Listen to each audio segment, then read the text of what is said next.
Nosotros sumamos a esta mesa y estamos en época de elecciones, de candidatos que se acercan al Norte Stream, y es la posibilidad de saludar a Federico Ver, candidato a concejal por el Frente de Izquierda y los Trabajadores. ¿Cómo está, Fede? Buen día. ¿Qué tal? Buen día, ¿cómo les va, chicos? Quiero decir que es el primer y único hasta ahora candidato que no ha llegado con las manos vacías. No le quiero meter presión a los otros candidatos. Es verdad. No quiero decir que los otros candidatos de una cosa o la otra, de una vereda o la otra. No vamos a hacer un revisionismo histórico, acá sobre los candidatos que han llegado. Sí quiero decir que es el único que no ha llegado con las manos vacías, que ha escuchado el programa de antemano. Sí, porque un detalle importante. Claro, exactamente. ¿Qué trajo el señor Federico Ver? En un gesto de demagogia atenta. Una bolsita de chipá. Si sabe cómo comprar a los periodistas, él lo sabe. Él sabe que el sobre ha llegado en forma de chipá y la verdad que es un agradecimiento. No, bueno, más allá de la humorada, Fer. Fede, ¿cómo estás? ¿Todo bien? Bien, todo bien. Pasado por agua, pero bien. Sí, la verdad que nos afecta la lluvia. Tenemos jornadas de lluvia directa hoy, mañana, y vamos a ver qué pasa. Fede, contame cómo viene un poco la campaña. Bueno, como se viene no viendo en general, la verdad es que no se ve un clima de campaña. Está muy centrado en roscas, de cierres de listas, de ver disputas por quién encabeza y qué sé yo.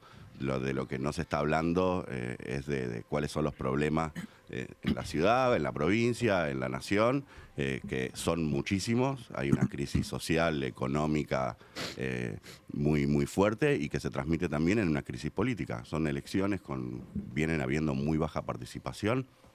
No creemos que vaya a aumentar mucho en estas provinciales de septiembre, y es un problema que demuestra la crisis del régimen que hay. Entonces, lo vemos cuando las campañas que hacemos nosotros, que son muy a pulmón, campañas de compañeros que son militantes, que son amigos, simpatizantes, voluntarios, con los que salimos a repartir afiches, a pegatinear en las calles, a difundir en las redes sociales. Vemos que hay que hablar mucho sobre qué se va a votar, que vamos a tener 2 elecciones, que ahora vamos a tener una primera instancia local y seccional, que va a ser distinta de la de octubre, porque la verdad es que no se sabe. Vemos eso, un clima frío de campaña. Y en ese entorno y en esa realidad que hoy afecta a la política argentina y a la gente, básicamente, porque es la que tiene que ir a la urna, ¿qué propuestas tienen ustedes para el Consejo de la Ciudad? Nosotros la propuesta centrada en el eje principal de una oposición consecuente y coherente. Y una oposición, además, desde el punto de vista del pueblo trabajador. Nosotros, el Frente de Izquierda y los Trabajadores, Unidad, somos 4 partidos de izquierda que estamos hace más de 10 años confluyendo en el Frente. Yo soy del PTS, con Miriam Bregman, Nicolás del Caño, Cristian Castillo.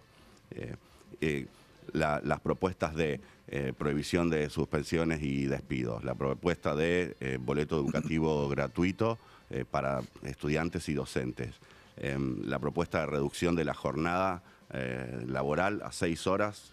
Tenemos un estudio que han hecho compañeros economistas, y si se implementara una jornada de 6 horas, 5 días a la semana, con un sueldo obviamente que cubra la canasta familiar, se crearían 1 millón de puestos de trabajo en todo el país. ¡Pum!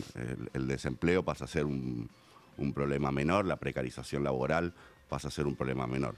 Nuestras propuestas están orientadas en ese sentido, en conquistar más derechos para el pueblo trabajador, defender los que están siendo atacados. ¿Y eso se puede trabajar desde el Consejo? Sí, ¿Es algo que se puede trabajar en el por Consejo? supuesto. Nosotros, pese a que somos una fuerza electoral relativamente chica, tenemos presencia en los 24 distritos del país y en algunos con fuerte representación parlamentaria. Tenemos concejales en municipios como La Matanza o Moreno, José Cepaz, en el Gran Buenos Aires. También en Mendoza Capital tenemos concejales, en San Salvador de Jujuy, en Palpalá tenemos compañeros que son concejales y empujan estas agendas. En general en minoría, porque son propuestas que se van de frente con los privilegios de las verdaderas castas que están detrás de los gobiernos, más allá de cuál sea el avatar que tengas en ese momento. Los intereses son más o menos siempre los mismos, los intereses de los poderosos, de los grandes empresarios, los banqueros, los terratenientes, y cuando podemos construir frentes, acuerdos parlamentarios para impulsar legislación, ordenanzas municipales, leyes, etcétera, para atacar esos intereses tan poderosos que van en contra del pueblo trabajador, nosotros lo hacemos. En eso tengo una duda como casi existencial. Son quizá uno de los partidos que más directo le hablan en cuanto a diferencia entre los trabajadores, por ejemplo, los asalariados y los grandes empresarios, grandes corporaciones. ¿Por qué asimismo, en ese discurso que tienen y que lo vienen pregonando hace muchísimo tiempo ya, no logran ser una gran fuerza política, por ejemplo? Mira, en principio, a nivel electoral, la cantidad de votos que puede llegar a sacar el Frente de Izquierda oscila, sobre todo si es una elección ejecutiva o una elección legislativa, digamos, como para, si tomás una medida de qué alcance tienen las ideas del Frente de Izquierda o qué apoyo político tenemos. Sí. Que puede ser, por ahí la chicana libertaria esa del 2%, la izquierda del 2%, que a lo que Miriam Bregman le responde muy bien, diciendo con 2% no se puede tener diputados nacionales. El Frente Izquierda tiene una bancada nacional de 5. En algunas provincias, como en Jujuy, nuestro compañero Alejandro Vilca, que es de profesión recolector de residuos en Alto Comedero, fue primero diputado provincial y ahora es diputado nacional. Él sacó el 25% de los votos en Jujuy. No son las noticias que llegan. Claro, sí. Pero después hay provincias en donde, como Frente de Izquierda, como PTS, tenemos mucha tradición, como Neuquén. No sé si conocen el caso de la fábrica recuperada Sanón, una fábrica de cerámicos que fue abandonada por el patrón en la crisis del 2001, y los trabajadores se transformó en defendieron cooperativa. la fábrica y sigue produciendo con muchas dificultades, pero sigue produciendo sin patrones hasta el día de hoy. Donde tenemos legisladores provinciales, tenemos concejales, o sea, tenemos un nivel de apoyo. Después, eso a nivel electoral, que siempre refracta, los resultados electorales refractan la realidad. Son una foto de un momento en el que en realidad se decide, por ejemplo, no sé, en un balotaje entre dos males menor. Claro. O en contra de quién van a votar. Y después, digo, para cerrar, tenemos otros ambientes de militancia donde intervenimos los años pares, digamos, y intervenimos todo el tiempo, que son los lugares de trabajo, los lugares de estudio.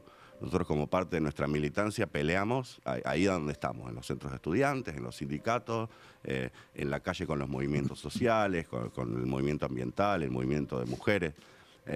Y ahí, digamos, cuando vos prendés la tele el miércoles de la tarde y ves las marchas de los jubilados, vos vas a ver siempre a los partidos del Frente de Izquierda haciendo el aguante y recibiendo el apoyo también. O sea, en las peleas cotidianas que damos, nosotros vemos mucho más apoyo que es solo el electoral, que es, repito, refracta, no expresa exactamente qué es lo que quiere, qué es lo que está necesitando o queriendo el pueblo trabajador, sino que te ponen papeles adelante, vos elegís para votar diputados en un régimen democrático que es bastante restrictivo. Tuvo mucha mala prensa históricamente la izquierda, y hoy se ve en papeles eso. Hay, viste, bueno, la historia es pendular, entonces no es siempre igual en todo momento. Sí hubo la experiencia de la Unión Soviética y la caída del muro de Berlín, el comunismo real que le decían, el socialismo real, qué sé yo, que fue, es muy discutible, pero fue un régimen opresivo y autoritario, dirigido por una casta burocrática, pero que terminó con la desnutrición infantil, que no se llegaron primero al espacio, de ser un país de campesinos analfabetos. Ahora, después de los 90 y la caída del muro de Berlín y de la Unión Soviética, quedó mucho desprestigio sobre eso y sobre además una experiencia que se hizo y que quedó truncada. Pero por otra parte, por lo menos no sé, las ideas de izquierda, porque eso también depende en su momento, pero las personas, los militantes de izquierda, nosotros no tenemos problemas personales de ningún lado. Con nuestros compañeros de trabajo, con nuestros compañeros los chicos que estudian en las facultades, etcétera, porque somos gente laburante, Después podemos tener acuerdos o desacuerdos, pero somos gente del pueblo trabajador, no hay empresarios entre nosotros, no hay grandes abogados ni nada, que vamos a estar acompañando todas las peleas que vayan a tener todas las personas que quieran sacudirse de la opresión, que quieran terminar con alguna injusticia. Y ahí nosotros no vemos que haya un desprestigio. El movimiento de mujeres, que fue el movimiento social popular más importante de la última década, que fue particularmente fuerte en Argentina, ahí la izquierda tiene mucho peso y además tiene la posibilidad de decir, nosotras, mis compañeras de Pan y Rosa, que es una agrupación de mujeres, están en la pelea por la legalización del aborto desde siempre.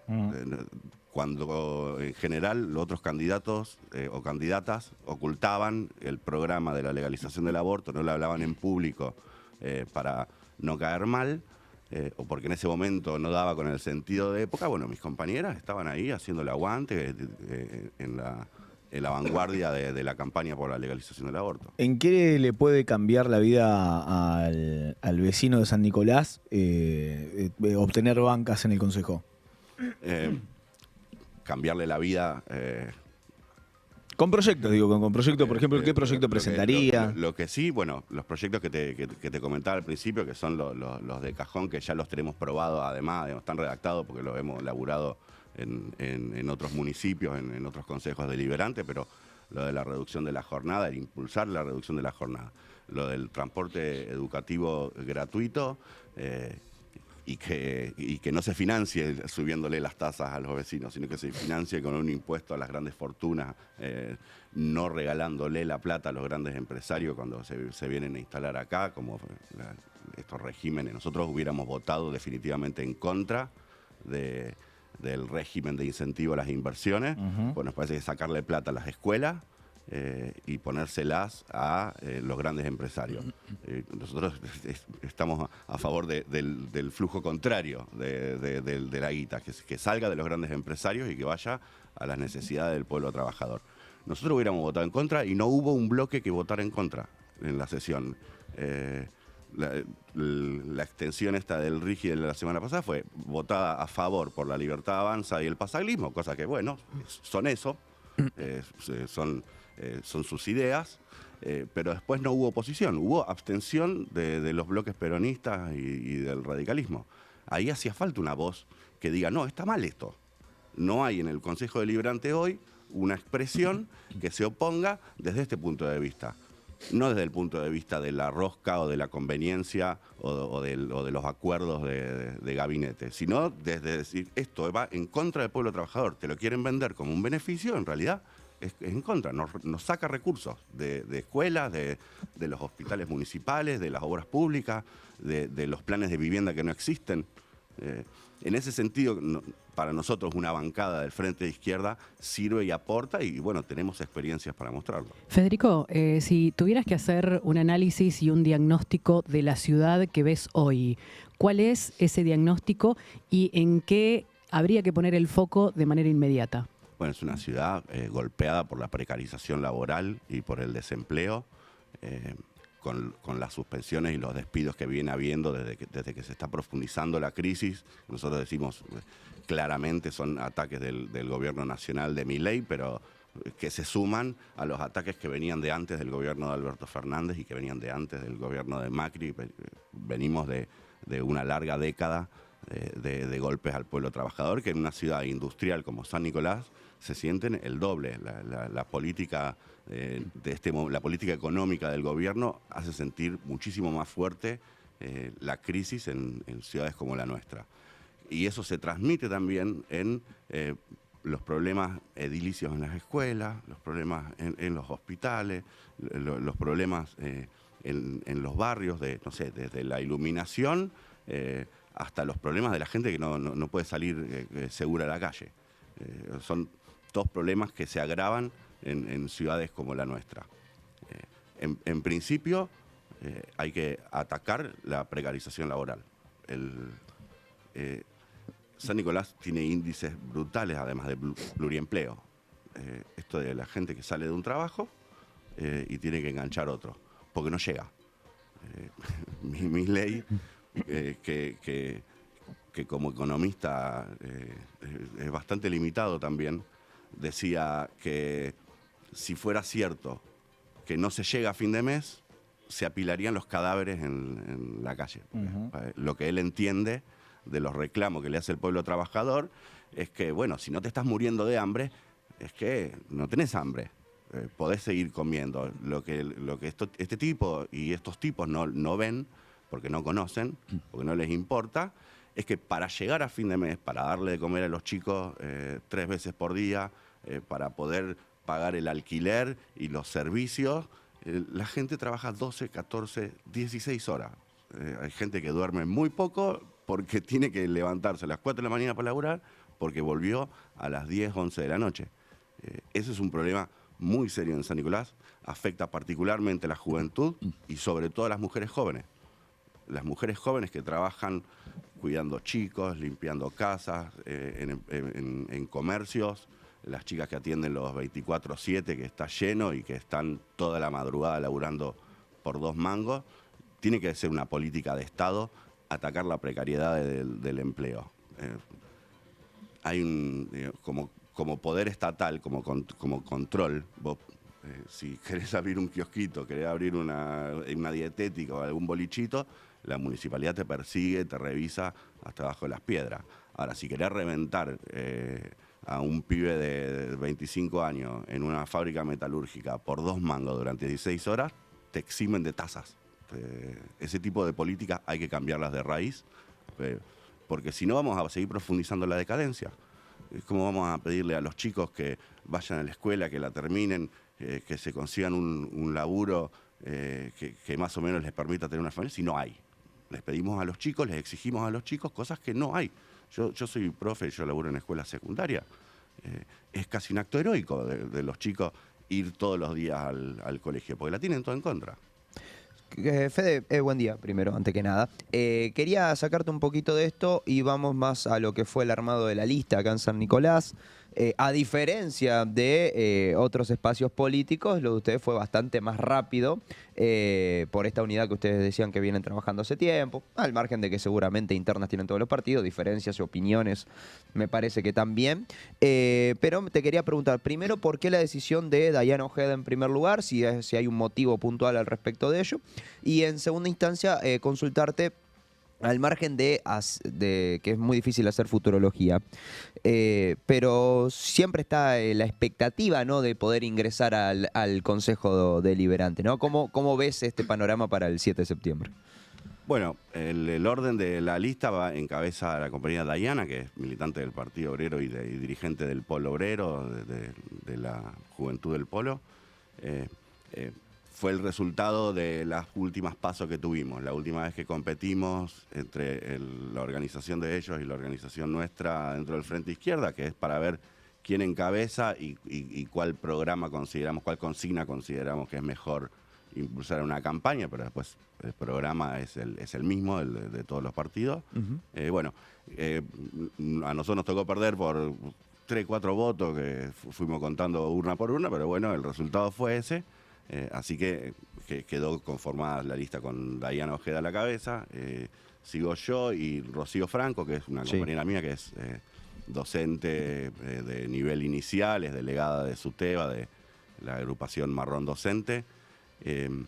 Y en ese sentido, digamos, después el resto de la lista, entre los que aportan los compañeros del Partido Obrero y los nuestros, son compañeros de laburo, de fábricas, de escuelas, chicos que estudian terciarios, universidad, incluso en algunos casos, no en el nuestro ahora, pero estudiantes secundarios han integrado las listas también. Gente con la que nos encontramos todos los días en las peleas cotidianas. Incluso gente que no pertenece a ninguna de las organizaciones del Frente, pero ponemos a disposición la banca, el lugar en la lista para amplificar la lucha. Un detallecito nomás, que por ahí puede parecer menor, pero para nosotros es importante. Nosotros tenemos un acuerdo al interior del Frente Izquierdo de rotación de las bancas. Sí, es verdad. Habrán visto que Miriam Bregman entró como diputada en el 2021 por Capital Federal y ahora no es más diputada porque renunció. Renunció el año pasado porque es parte del acuerdo de la rotación de las bancas. Como somos varios partidos que integramos el frente, Asume después. en Capital Federal sacamos una banca para diputados, entonces por un acuerdo proporcional al que llegamos, una cantidad de meses asume uno, renuncia a la banca y cede el lugar y pasa a otro compañero de otra organización. Exacto. O sea, no tenemos ningún interés en atornillarnos a la banca ni dedicarnos al trabajo parlamentario, sino que nosotros tenemos nuestros trabajos a los que volvemos cuando se termina el periodo de rotación. No querés vivir del de Estado. la banca. Viste que está el discurso ese, perdón, Claro. pero viste que está el discurso de la chicana siempre de, Sí, a mí quiere meterse al consejo porque quiere vivir del Estado. Incluso se lo han dicho a un compañero mío que es docente, vos vivís del Estado. Ya. Cristian Castillo es diputado nacional, Claro. es ahora candidato a senador nacional por Capital Federal, es profesor universitario desde antes de terminar la carrera, y un libertario lo acusaba de parásito porque vive del Estado, pero no por diputado, sino por profesor universitario. Claro. Ahí llega el discurso antiestatista libertario, pero no. Nosotros no queremos vivir de la política, digamos. Después del Estado, yo soy docente, mi sueldo lo paga la dirección de escuela de la provincia. Claro. Pero yo no vivo del Estado, yo trabajo para el Estado. Lo que sí que incluso esto del acuerdo de rotación de bancas y otra política que implementamos en los cargos parlamentarios, los compañeros se quedan de la dieta millonaria que cobran los legisladores, se quedan con el equivalente a un salario de una maestra con 10 años de antigüedad. Tenemos Eso no lo sabía. Sí. Se quedan con esa parte de la dieta y el resto la aportan a fondos de lucha, fábricas recuperadas que están peleando para pagar la luz, por ejemplo, o lugares donde hay huelgas que duran semanas y donde no cobran y tienen que poner la olla. Ahí va el aporte a difusión de otras peleas, campañas campañas solidarias. Y la idea es, digamos, mientras están ejerciendo algún cargo legislativo, no vivir de otra manera, no vivir con privilegios, Claro. porque son fuertes. Chipi Castillo lo cuenta siempre. Cuando a él le tocó ser legislador provincial, el autor de la ley de transporte educativo gratuito en la provincia, que acá no se aplica, pero hay una ley provincial y fue autoridad de Chipi. Él dice que cuando entras a la legislatura de la provincia, en La Plata, viste columnas de mármol, escaleras brillantes, te traen el café a la banca, te vas a cortar el pelo si querés. Te despega de la realidad. Donde venís. Te despega de la realidad, claro. Bueno. Pasás a cobrar sueldos, dietas millonarias, y después, además, eso es una vez que entraste, es difícil salir. Por eso capaz que se quieren quedar atornillados Es algunos. difícil decimos. volver al barrio. Una vez que te ponen chofer, que te ponen peluquero y qué sé yo, y después volver, no sé, en el caso del Chipi, volver a dar clase en la universidad pública, que está expulsando gente por la miseria que les paga. Pero bueno, nada, eso, el tema de lo de las dietas de los legisladores para no atornillarse, es un reaseguro, no somos de acero, ni somos seres por fuera de la raza humana. Sabemos que los privilegios provocan desigualdades, tratamos de evitarlos, tratamos de no entrar en ese juego de privilegios. Y ver, digamos, la otra pregunta que te hacía, ver el futuro del HCD nicoleño con la izquierda allí, digo, ¿cómo ven esta elección? Porque vos recién dijiste algo muy importante al principio de esta entrevista, que es la baja participación. Y si bien nosotros sabemos el sistema que tenemos de contabilización de votos para el ingreso de los concejales, que es bastante feo, es un chino, la otra vez lo explicábamos aquí en PDF, ¿cómo lo ven de cara a este 7 de septiembre, teniendo en cuenta lo que habíamos hablado la otra vez, Fede, el tema del piso electoral que ustedes vienen manteniendo? Sí, para nosotros siempre es un desafío acceder a banca legislativa, especialmente los consejos deliberantes de la provincia de Buenos Aires, que tienen estos límites restrictivos que decías vos. Aún así nosotros apostamos a conquistar un caudal de votos que nos meta ahí. En una elección a concejal en San Nicolás es 10%, hay 10 bancas, claro. 10% de los votos válidos, de los votos afirmativos. En general hemos llegado, no sé, a la mitad del piso en una buena Sí. elección, pero después, como te decía antes también, las elecciones son radiografías distorsionadas del ánimo y es muy difícil pronosticar, sobre todo el futuro. Sí, imposible. Tal Problema cual. del futuro. Y en ese sentido, nosotros no sabemos qué número vamos a sacar, ni tenemos una idea de cuánta gente nos va a votar. A veces nos hemos sorprendido para bien, a veces nos hemos sorprendido para mal. No tenemos encuestadores. ¿Y cuando caminan al barrio qué pasa? No, cuando caminamos en el barrio la gente nos banca. Ah. La gente banca. A veces, incluso aunque no te voten, porque los argumentos que tiene cada persona para votar, por eso te decía, el sistema electoral también es restrictivo. Vos te permite expresarte una vez cada 2 años en cosas muy puntuales, como por ejemplo, quién ocupa una banca. Y después queda suelto el tipo. Una vez que el representante que vos votaste ocupa el cargo, ya está. Ujú. Y tenés los panquecazos, los garrochazos de un partido a otro, pero después las propias políticas, aunque no se cambien de partido. ¿Cansaron los políticos y la política a la gente? Y el régimen está en crisis, eso está clarísimo. Sí, la política tradicional, los partidos tradicionales. Hay chicos que... Yo tengo 45 años. Nací más o menos un poquito antes de la democracia. Ujú. Y viví muchas elecciones y pasé por muchos gobiernos y muchas experiencias políticas también. Yo, los 90 me agarró siendo pibe, siendo adolescente. Los 2000 me agarró ya en la facultad, laburando, teniendo familia, etc.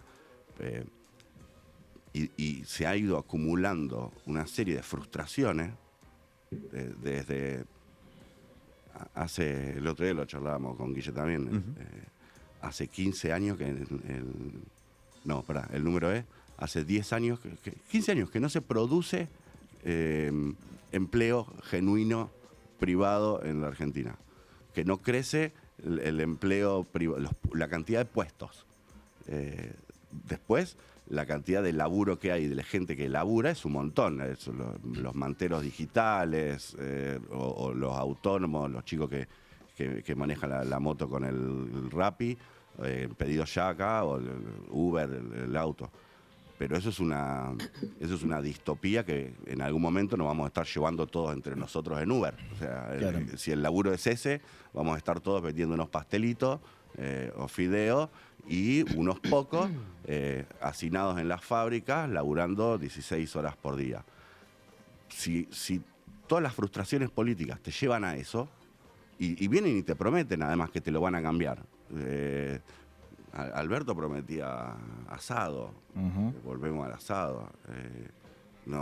Fue una frustración muy grande para toda una generación de chicos que a lo mejor votaban por primera vez y que después, sobre todo los jóvenes con trabajos precarios que estuvieron encerrados durante la cuarentena, para nosotros el cuidado de la salud pública es fundamental. Ahora, no caretiemos. A los chicos que se la tenían que rebuscar todos los días porque no tenían un laburo en blanco, les negaban la IFE, que eran 2 mangos además. Esto parece la prehistoria, pero hace apenas 5 años. Les ofrecían a los chicos 10.000 pesos para que subsistan porque no podían salir a trabajar. Y por otro lado, con el dedo decidían qué actividades eran esenciales y por ejemplo, Siderar siguió laburando. Y la gente que iba a la fábrica se contagiaba COVID, lo llevaba a la casa, lo contagiaba a la familia, todo. Ujú. Esas frustraciones han hecho que sí, que haya mucho descrédito en la política. Y está bien, tienen razón, la gente tiene razón. Hay que tomar las cosas en las manos. Hay que tomar la defensa de los intereses propios y de los compañeros, porque además esto es, nadie se salva solo. Ujú. Cada vez que hay un ataque o un agravio hacia tus abuelos que están jubilados, hacia un familiar que puede tener discapacidad y que en este momento están peleando porque no le veten la ley que le aumenta 2 mangos a los prestadores. Todo ese tipo de agravio que vienen por parte del régimen, del gobierno, de los empresarios, de la oposición peronista también, donde gobiernan, hacen lo mismo. Los docentes en la provincia de Buenos Aires nos tienen mal. con salarios de miseria. Claro. Entonces, ¿cómo no va a haber, si te ofrecen una cosa o la otra, un Un descrédito de descontento. todo eso? Kuman, Federico, yo te quería preguntar, desde la izquierda siempre se habla con terminar con el capitalismo. ¿Cómo esto sería compatible en una ciudad como San Nicolás, que la gran parte del empleo es empleo privado? Justo hablábamos de generar empleo privado y demás. ¿Cómo se compatibilizan las ideas de izquierda con la realidad del nicoleño? Pero primero voy a arrancar al revés y después te contesto de lleno. Pero lo que para mí es inviable es el desarrollo del capitalismo en una ciudad como San Nicolás. Tiende a la miseria y es lo que se ve, tiende a la degradación, tiende a que resulta que tenemos inteligencia artificial, automatización y robótica, y en las fábricas, no vamos a individualizar en una sola, en todas las fábricas, se labura más y peor. Eso es totalmente irracional y el capitalismo es eso. El capitalismo es donde se le permite sacar una tajada de más al empresario sobreexplotando a los trabajadores, lo hacen. La lucha de trabajadores de 200 años prácticamente les ha ido imponiendo límites diciendo no nos podés hacer laburar más de 8 horas, no podés hacer laburar a mi hijo, me tenés que dar licencia por embarazo, porque si vos los dejás a los empresarios, o sea, en Estados Unidos no hay licencia por embarazo. Las mujeres laburan hasta que van a parir o no laburan o dejan de laburar. Todas esas conquistas son justamente de enfrentar la lógica capitalista. Por eso digo primero, para mí lo inviable es el capitalismo, que demuestra que cada 10 años entra en crisis mundiales que dejan a millones en la pobreza y que ahora además vuelve a traer guerras en el mundo, que hacía rato que no se veía guerras en Europa, por ejemplo, o el genocidio que hay en este momento en Gaza. Ese tipo de irracionalidades son capitalistas. pero digo, tiene que coexistir también, digamos. Una realidad que, por ejemplo, te tenés que sentar. Vamos a suponer que va bien en el consejo, vamos a suponer que va creciendo, todo. En algún momento te tenés que sentar y la realidad es que la fábrica no se puede ir también. Digamos. Sí, por supuesto. Por eso es. Por supuesto. Y además, Claro. tampoco es una ordenanza municipal que va a decir el capitalismo se termina acá. El No, capitalismo obvio. es, además que un modo de producción, es un proceso histórico. Ahora, si no se lo enfrenta al capitalismo, si no se lo intenta superar, vamos a seguir hundiéndonos en la miseria y en la barbarie. Y en eso, perdón, porque en eso también, por ejemplo, hoy se habla de la gran reforma que se tiene que hacer. 3 reformas son las sustanciales de la que habla el gobierno, que es previsional, la reforma en lo impositivo creo que es también, y después en las leyes de trabajo. Sobre eso. Mira, las contrarreformas en realidad, porque ya las había querido Macri. pasar Macri, Sí. y así le fue. En Argentina, pese a las conducciones corruptas del sindicalismo y de las direcciones políticas entreguistas, hay un montón de voluntad de lucha y hay tradición de organización, y en ese momento a Macri se le frenó su reformismo permanente y no pudo pasar ninguna de las 3 ¿Vos creés reformas que, le vos creés exigía que el Milei FMI. no va a llegar a reformar? Yo creo que va a tener una fuerte resistencia. El resultado se verá. Hasta ahora viene avanzando todo lo que se lo permiten. Claro. Todo lo que las direcciones sindicales, de los movimientos sociales, de los partidos políticos de la oposición le permiten. Un tipo que no tiene prácticamente diputados propios, no tiene senadores propios, no tiene influencia en sindicatos, ni en movimientos sociales, ni en gobernadores. Sin embargo, ha logrado aprobar un montón de leyes hasta hace relativamente... ¿Y por qué es tan fuerte? Porque hay el programa de Milei, el programa económico político de Milei, es el programa que necesitan las grandes patronales, que necesitan los grandes empresarios, que necesitan la contrarreforma laboral, previsional e impositiva. Quieren hacer volver derechos conquistados hacia atrás, 50 años, 80 años, 100 años, depende de ¿Y por quién qué le crees que el pregunte. pueblo lo votó? Porque estaba podrido de que lo defrauden. Y votaron a un tipo que venía por fuera del sistema político, que logró una mayoría circunstancial en segunda vuelta, porque votos propios sacó 30 en balotaje, en Primera vuelta. las PASO y 30 en la primera vuelta, y después sumó votos de otras expresiones y canalizó el descontento, además no solo con el gobierno de Alberto Fernández, que se expresaba también en el ministro Massa, que fue el candidato, que era el tipo que nos llevó a 25% de inflación, y lo pusieron como candidato a presidente para decir, bueno, acá no se nos ocurrió nada mejor que esto. Que así todo sacó. Y que sacó el 44% de los 44%, votos claro. porque también había un fuerte rechazo. Fue una elección muy polarizada, la de la segunda vuelta, el balotaje. Y mucha gente apoyó que se termine eso, porque además una de los peores legados que nos dejó el gobierno de Alberto y de Cristina Fernández fue el descrédito de lo colectivo. La entronización del individual, porque con el discurso de el Estado te salva, te hacían vivir una realidad en la que no, el Estado no te salva.